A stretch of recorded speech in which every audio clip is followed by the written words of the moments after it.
Halo semua, ketemu lagi di Fintechno. Teman-teman pernah nggak sih kalian itu investasi di saham? Misal pada tahun 2020 kalian investasi senilai 2 juta, lalu setahun kemudian investasi kalian naik menjadi 4 juta, dan di tahun berikutnya naik lagi menjadi 6 juta, dan di tahun 2023 ternyata investasi kalian naik jadi 10 juta. Apakah di tahun 2024 investasi kalian naik menjadi 12 juta? Belum tentu ya. Karena banyak sekali faktor yang menyebabkan investasi itu bisa naik secara beruntun atau enggak. Nah, gimana dengan tahun 2026 atau 5 tahun kemudian di tahun 2029, di tahun 2030 dan seterusnya dan seterusnya. Nah, bagaimana caranya kita bisa tahu laju pertumbuhan investasi kita selama setahun mendatang atau beberapa tahun mendatang? Kita bisa menggunakan rumus CAGR. Kepanjangan dari CAGR yaitu Compound Annual Growth Rate. Apakah rumus ini valid? Belum tentu, karena kita tidak bisa menjamin masa depan.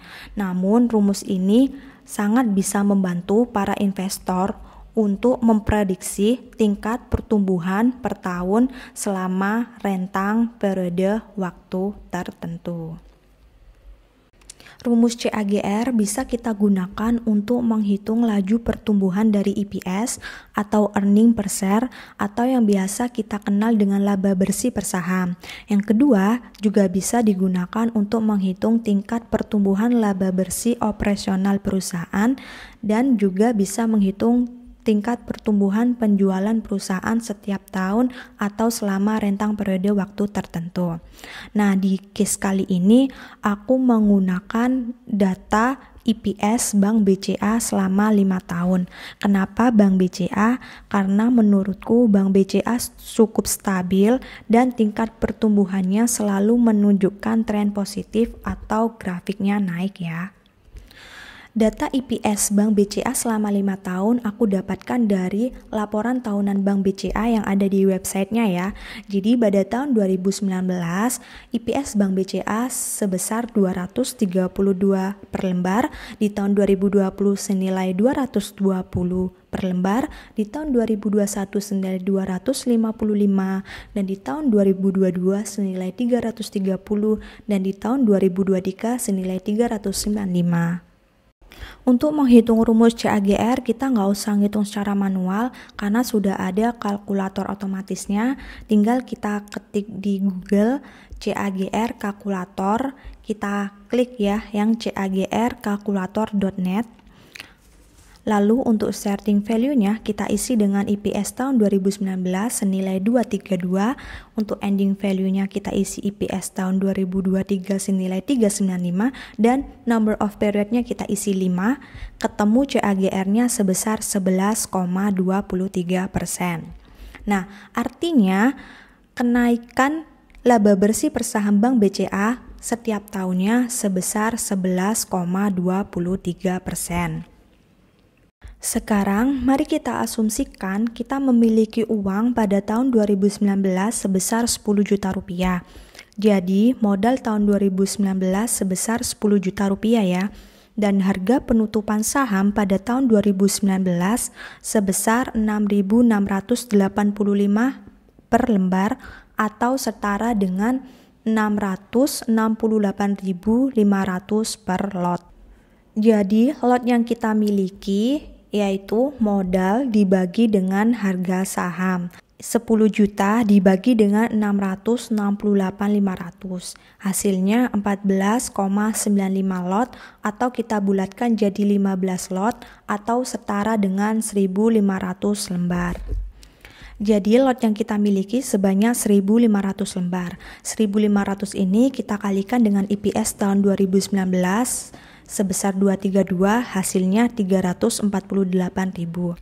Kita balik ke menu website CAGR tadi, kita isi starting value-nya dengan nominal 348.000 tadi yang udah kita hitung dengan lot yang dimiliki dikali EPS tahun 2019. Untuk CAGR kita isi 11,23 dan number of periods-nya kita isi 10 karena kita ingin tahu investasi kita selama 10 tahun ke depan. Ketemu hasilnya 1 juta sekian. Kalian scroll ke bawah, nanti akan ada nilai investasi per tahun mulai dari year 0 atau tahun 2019 sampai year 10 atau tahun 2029. Nah, nilai investasi tadi merupakan estimasi dividen yang kita dapatkan dengan asumsi apabila laba bersih perusahaan dibagikan 100% kepada entitas pemilik saham. Namun pada tahun 2019 sampai dengan 2023 kita sudah mengetahui nominal dari dividen yang dibagikan oleh Bank BCA. Jadi di sini aku mau menghitung dividen real yang kita dapatkan pada tahun 2019 sampai 2023 dulu ya. Ternyata pada tahun 2019 sampai dengan tahun 2023, Bank BCA membagikan dividen sebanyak 2 kali dalam setahun. Di tahun 2019 dibagikan senilai 255 dan senilai Rp100 per lembar. Jadi langsung aku hitung totalnya ya. Sebesar 355, di tahun 2020 sebesar 553, di tahun 2021 sebesar 457, di tahun 2022 sebesar 155, dan di tahun 2023 sebesar 212,5. Nah, dari data semuanya ini kita kalikan dengan lot yang kita miliki tadi ya, sebesar 1.500 per lembar. Di tahun 2019 kita mendapatkan dividen sebesar 532.500 dari 15 lot yang kita miliki. Di tahun 2020 naik lagi jadi 829.500. Di tahun 2021 sebesar 685.500. Di tahun 2022 sebesar 232.500. Dan di tahun 2023 sebesar 318.750. Berikut dividen real yang kita dapatkan selama 5 tahun. Jadi total dividen yang kita terima dari Bank BCA selama 10 tahun ke depan kita rincikan sebagai berikut. Untuk tahun 2019 sampai dengan tahun 2023 kita masukkan nominal dividen real karena sudah terjadi. Untuk tahun 2024 sampai dengan tahun 2029 kita masukkan nominal yang sudah kita hitung di website CAGR kalkulator tadi dengan asumsi bahwa laba bersih per saham 100% dibagikan kepada pemilik saham. Sekarang teman-teman lihat pada tahun 2019 dividen yang kita dapatkan sebesar 532.500 dan 10 tahun mendatang di tahun 2029 dividen yang kita dapatkan sebesar Rp1.8.785. Selama 10 tahun kita sudah mendapatkan dividen dari Bank BCA sebesar Rp7.314.427. Nominal ini bisa naik atau turun tergantung dari kondisi market pada 5 tahun mendatang ataupun kebijakan dari Bank BCA terhadap pendistribusian dividen 5 tahun ke depan. Dan juga dividen bisa lebih besar apabila setiap tahun teman-teman menginvestasikan kembali dividen yang didapatkan sehingga return yang didapat juga jauh lebih besar.